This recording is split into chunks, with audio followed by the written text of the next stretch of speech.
few weeks. It's been a while. Has it been a while? It felt like a while.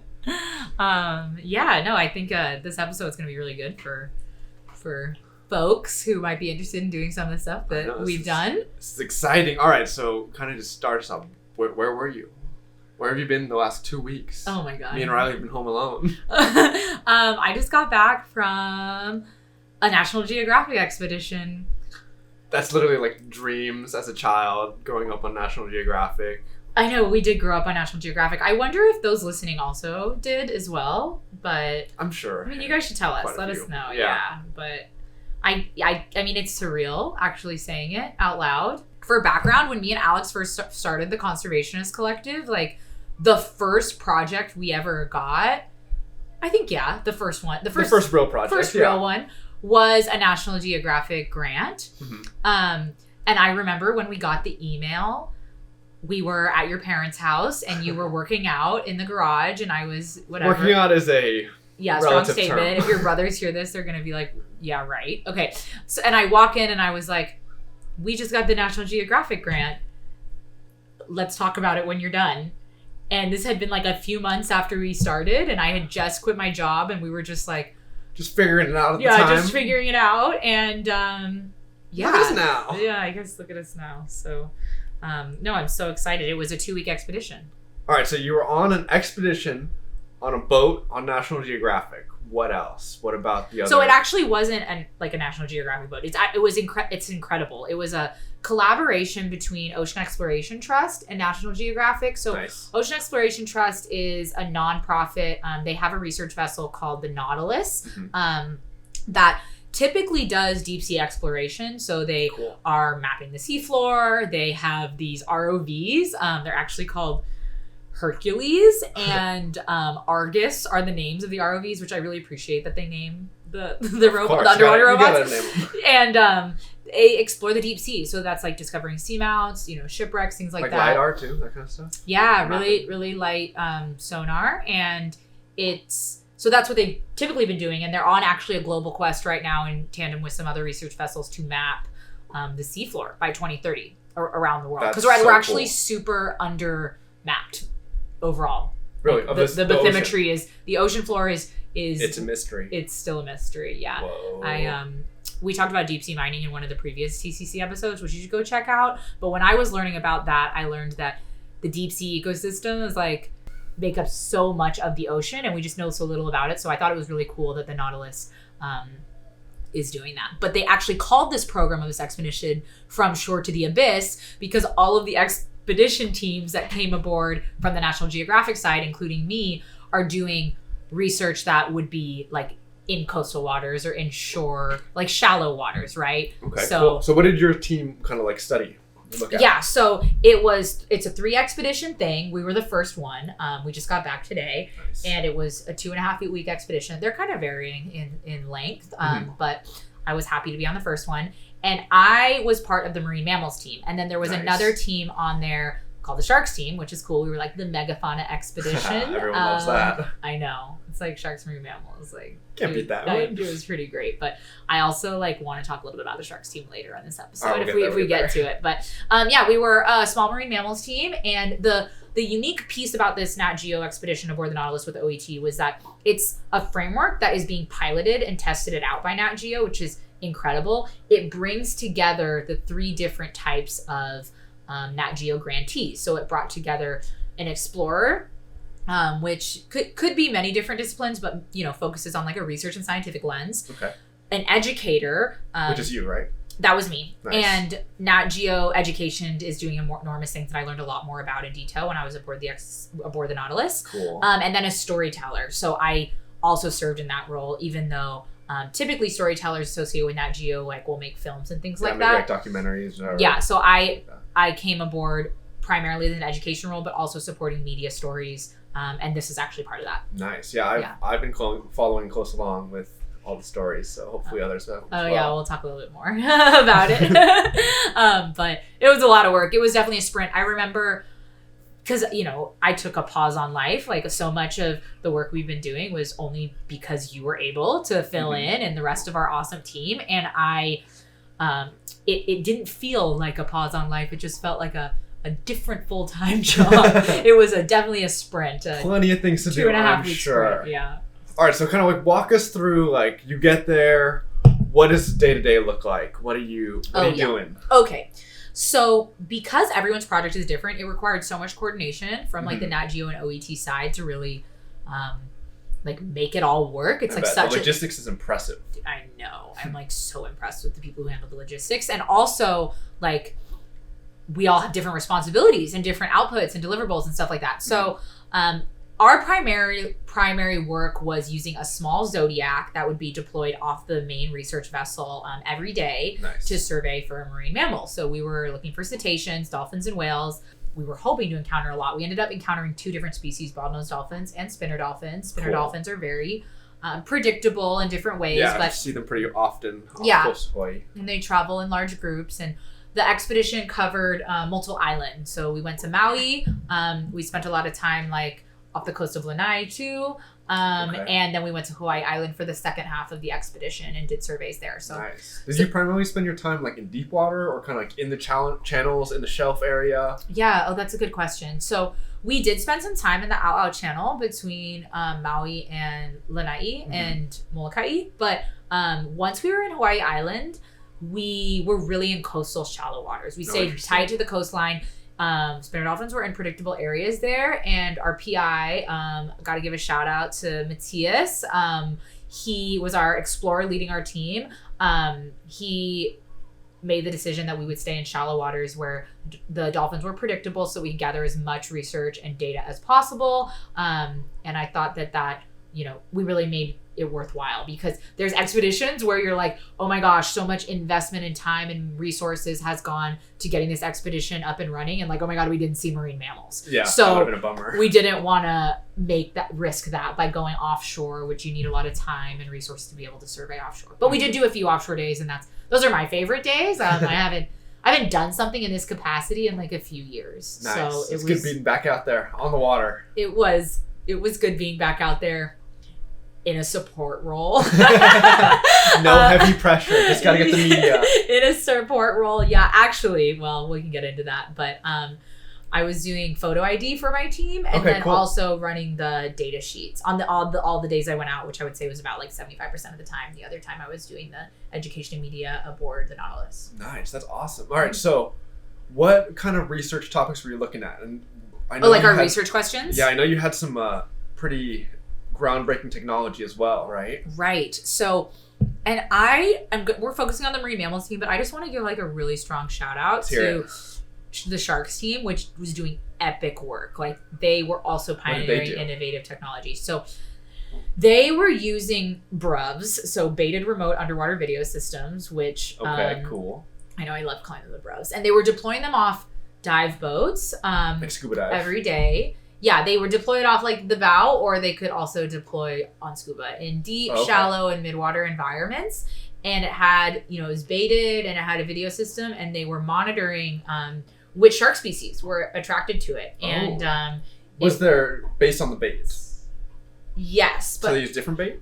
It was mainly to gather like more insight on what species are found in what areas. Oh, like who's around. But I would say the awesome output of this is that it's improving an AI algorithm to identify shark species on the BRUV. So like, we might look at it and be like, okay, that's a Galapagos shark, which did happen. That's exactly what happened. But then the idea is that you enter this video data or photo data into the AI system. It's called Shark Pulse.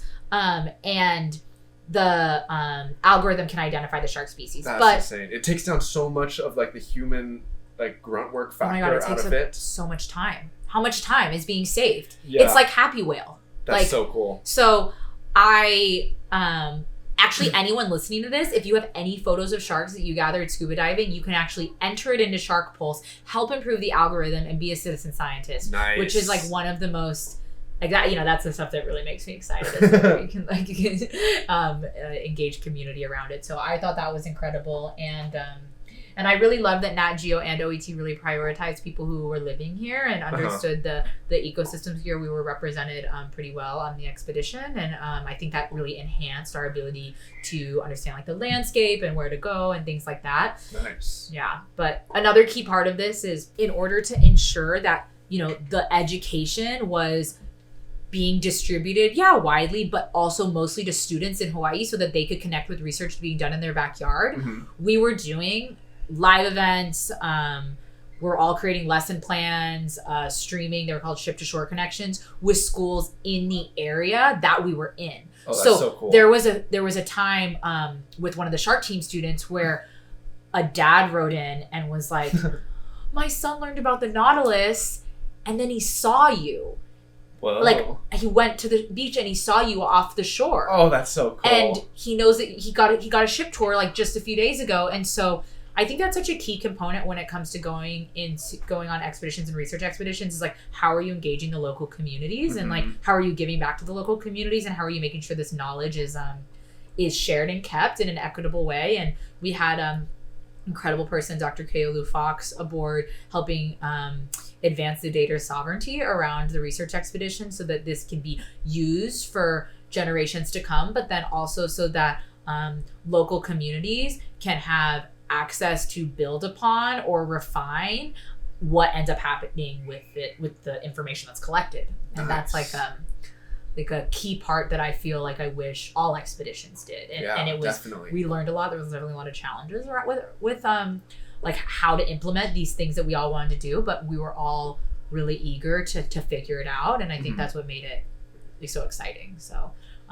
I'm just going to say that I'm going to link Keolu's TED Talk in the show notes so that you can go watch it. It's only it's less than 10 minutes. And this brilliant person that I was able to share space and time with during this expedition is like someone everyone should learn about. Nice. Yeah. Yeah, it's such a good resource. All right, so that's kind of like the greater team, it sounds like. Let's take it back to kind of what were you guys studying? I didn't answer your question. I didn't answer your question. Okay. We were studying cetacean vocalization. Okay. So like acoustics? Yeah. What they're saying.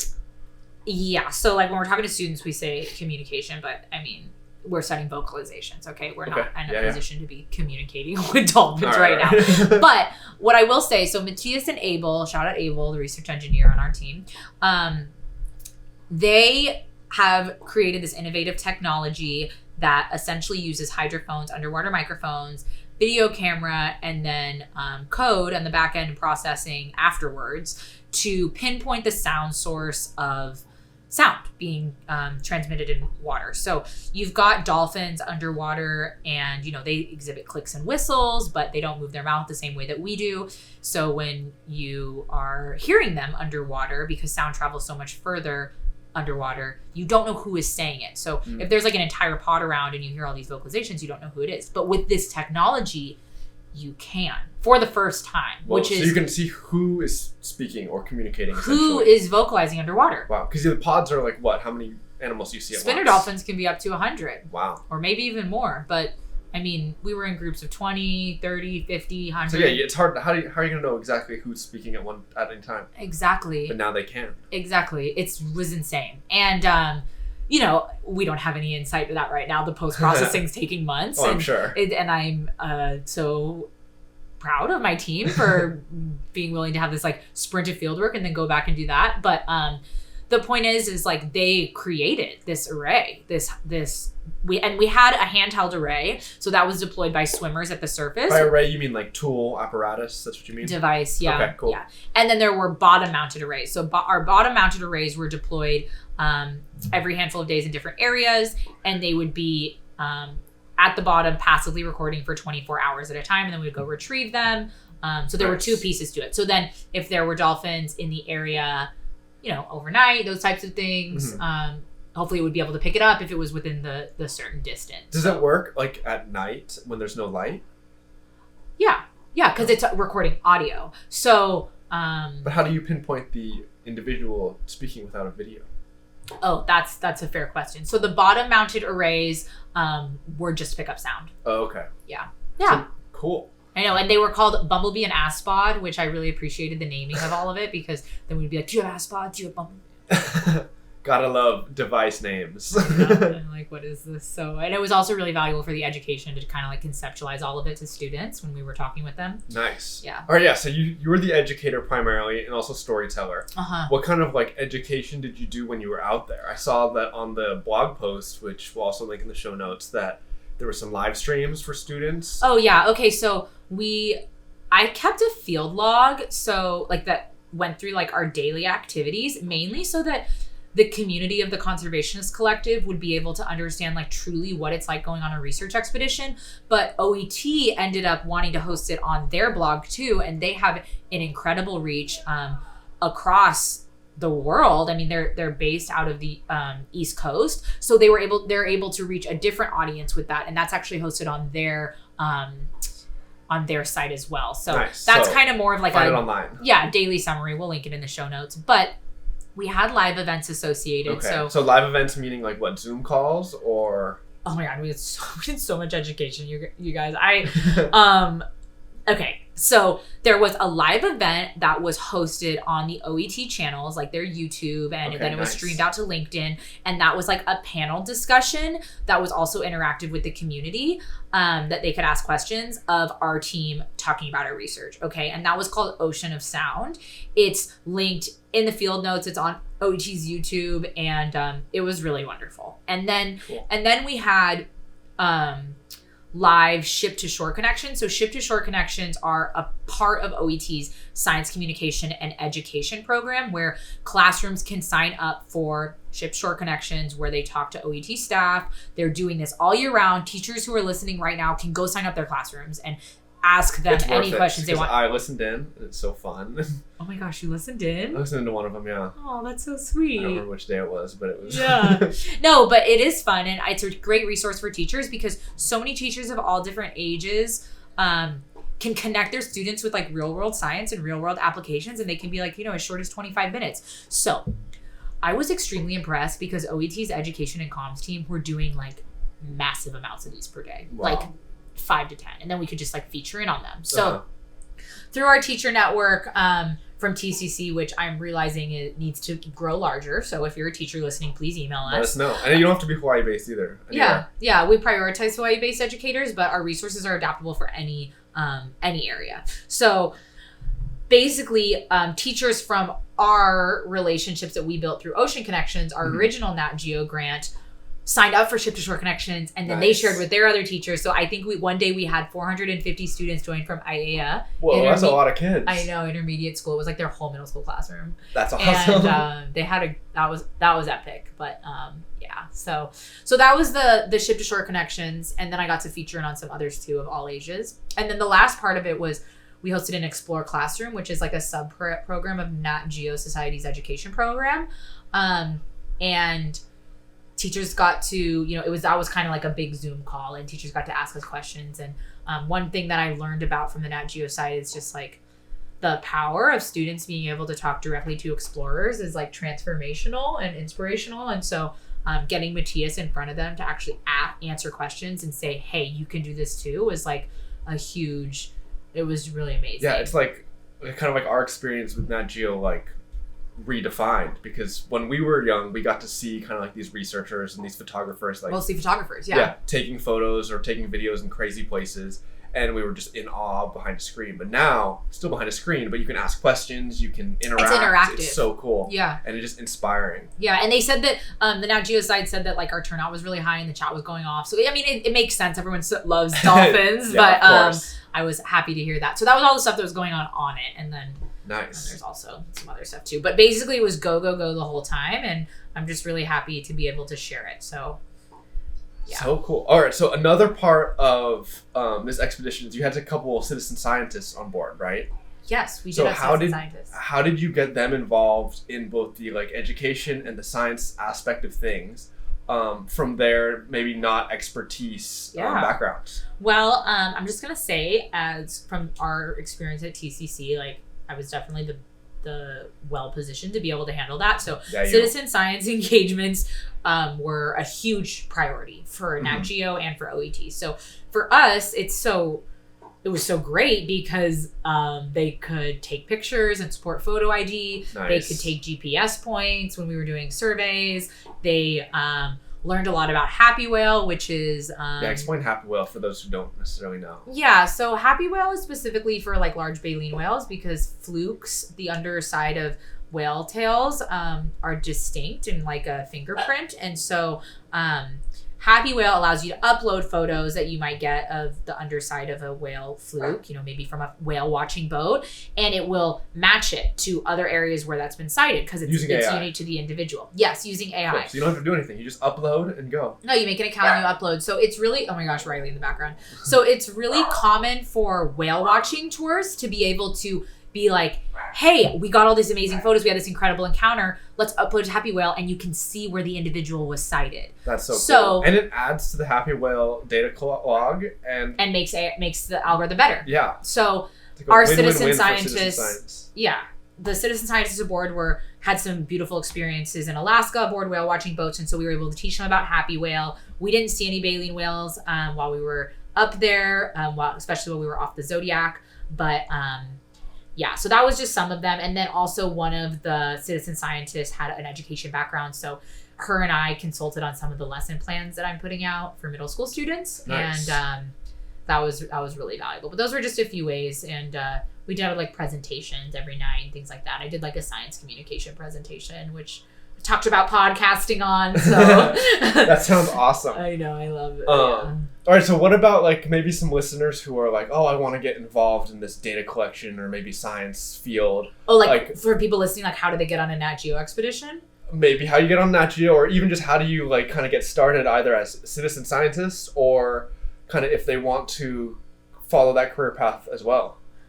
Yeah, I mean, what's really cool is that through the education stuff that I just described, like students are able to learn more about science if their teachers prioritize it, but you can also do it like on your own, right? Nice. So you can explore resources that Nat Geo has. You can commit to learning about, ocean topics, like, through this podcast and things like that. We have a handful of awesome resources about ways to take action on the TCC website.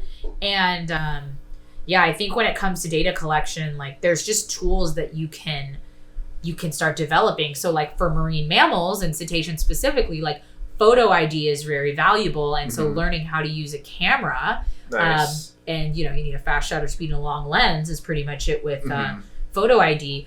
Yeah, that's something that you can invest in that's going to be helpful later. Yeah. And maybe not necessarily the camera itself, but just the skill if you have the opportunity in class, like a photography class or something like that too. Yeah, so like it can be hard to, get a camera and invest in that. That's so expensive, right? But you can practice with other people, and like you can, if you have the opportunity to go on whale watching boats, there's ways to learn from the naturalists aboard. I mean, we created a field guide. Actually, you did it. You helped us, Alex. Yeah. I really appreciate it. So if you want to try to identify marine mammals in Hawaii, download the guide and see what you can do. Yeah, it has it has over 20 species in there with some like identifiers, because when you're seeing a dorsal fin, it's like, how do I know what species that is? But yeah, it's tough, honestly. Yeah, it takes practice. But if you want to learn about the marine mammals that are found in these waters, you can like download the field guide on our website. So nice.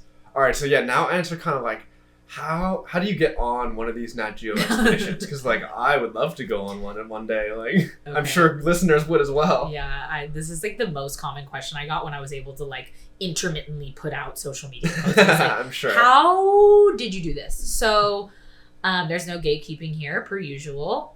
I want everyone to know that I asked everyone on the expedition as well. Like, how are you here? Yeah, like this is how did this happen? Like for everyone. And basically, National Geographic Society is a nonprofit, and they give grants to storytellers, educators, and explorers. And they have level 1 grants, level 2 grants. They sometimes are open at a rolling basis. You need to check their website. Once you get a grant, you are put into their database. Nice. And there's distinct separation. So like we got an emergency fund for educators grant that was part of COVID-19, the pandemic.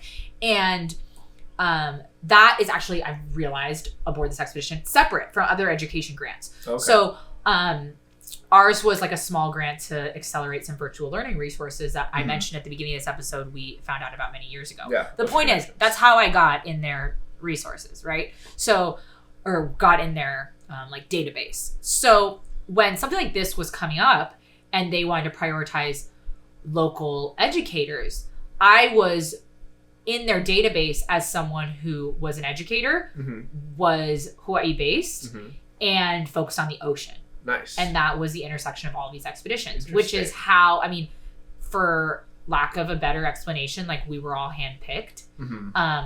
But handpicked from people who already got grants. Handpicked from their database. Interesting. Based off of the scope and goals of the expedition. This has been in the making. I think I got this email like last August. Yeah, probably. Yeah. So there's that piece of it.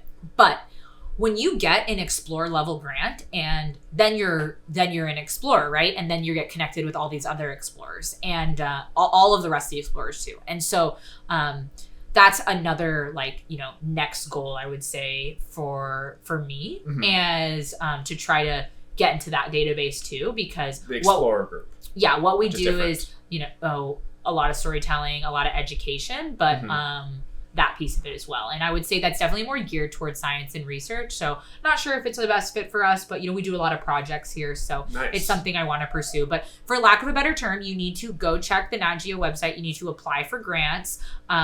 If you have like affiliated institutions, like say you're a master's student conducting research in your lab, like you can apply for funding for that's awesome. Nat Geo. And actually, it's helpful to have those relationships already. So it's the resources that they're supporting you with, which is incredible. Definitely. That's that's cool. how. So I woke up to an email, and I talked with some other people too, and others, you know, came aboard later on. Others were like instrumental, but so many of us were thrown together. Like a lot of us hadn't worked together before, which was wild. Yeah, but it teaches you how to collaborate with others too. Absolutely. Which is across different disciplines. Yeah, a key skill to have kind of in this field. Collaboration over competition. Oh, yeah. By the way, go listen to that episode. That's a good one. Yeah, it's a good episode. Okay, kind of going back to your experience on the ship. Right. So I know sometimes researchers are allowed to swim with wildlife. And so in Hawaii, it's very illegal to swim with marine mammals. Right. Kind of, will you explain how that process works? Whether were you allowed to swim with them legally? And yeah, how does that all work? Because obviously we don't want to promote anything illegal activity or harassing like whales or dolphins. Let me just give a very strong disclaimer for this. Whales and dolphins are doing the things that they need to do to survive, just like all wildlife. And so in the U.S., the Marine Mammal Protection Act was passed in the 1970s to protect dolphins and whales from harassment, disturbance, and injury. So the act of getting in the water, and I think we see this a lot, which is people who might be ill-informed or blissfully ill-informed. So they want the photo or something. Oh my God, I can't. So getting in the water and chasing and swimming with dolphins is extremely illegal, but I'm not saying, oh, don't do it because it's illegal. Yes, don't do it because it's illegal. I'm saying don't do it because it impacts the survival of these animals. They're using their energy, specifically with spinner dolphins. They're, you know, come into coastal shallow waters to rest, and you're impacting their resting behavior. You're impacting their energetics. Like the animal's well-being is at the forefront of the research. Yeah, but federal permits allow researchers to help gather information and conduct collect data and answer scientific questions, you know, through a variety of methods. But you have to go through an application process. So we were under permit. Okay, cool. That's good to know. Yeah. Yeah, I'm sure for listeners as well. Yeah. So if you're like out there surfing and, you know, dolphins come up to you, just, you know, stay still. Yeah, stay still. Enjoy it from afar. Let them pass. Give wild animals space. That's like a big thing. And, you know, people are sometimes well-intentioned and they don't realize that like there's so many consequences for these wildlife that are under so much stress. Yeah. Imagine going to take a nap and then just getting chased instead. Imagine taking a nap and just getting chased instead. Yes. Doesn't sound fun to me. Yeah. Okay, lastly, I want to know kind of what were like the best parts? What were the challenges? What is something you're going to really take away from this experience that you had? Because it was 2 weeks long. I'm sure that we had a lot went down. Yeah. I mean, I think that when you go on a research expedition, we were talking about this on the last night. Like, it's like you get back and people are like, oh, how was it? And you're just like, that's hard to explain. I'm deeply transformed. I'm completely a new person. I was put in situations I've never been put into. I grew extremely as a person.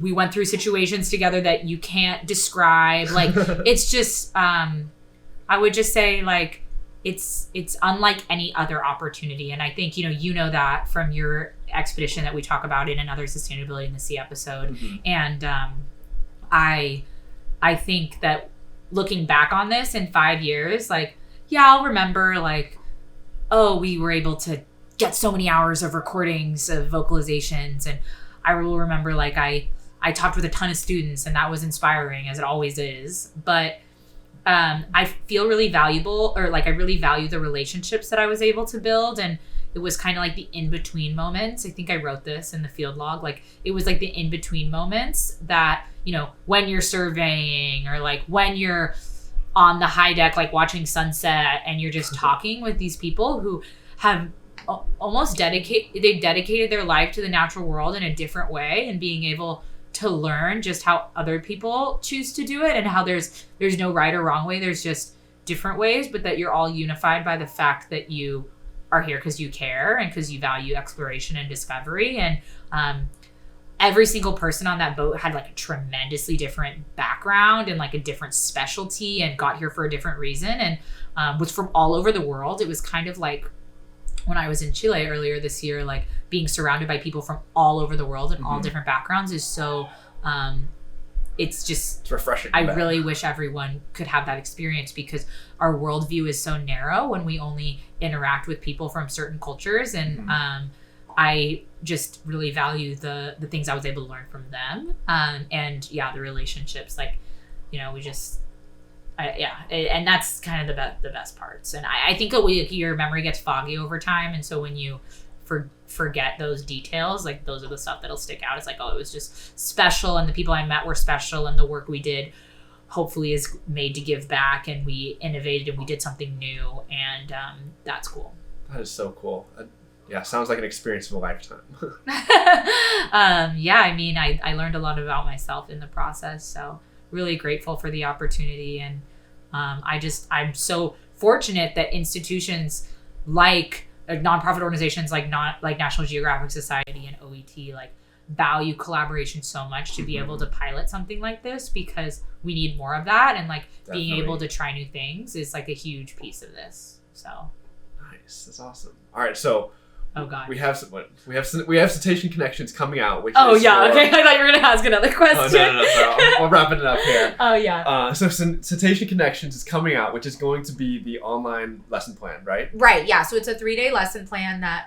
What age groups? So it's originally tailored for middle school students, but I'm pretty sure it can be adapted to upper elementary. Nice. It's essentially where students are going to engage in lesson plans where they follow along the expedition via the lens of our research. Nice. And then they get to do activities. So they get to like learn how to do an ethogram, which is where you like log behavior, and they are going to learn how to hone in their observation skills, and they're going to ask, scientific inquiry and ask research questions, and then, share it with their classmates. So sweet. So when do teachers and students expect that to come out?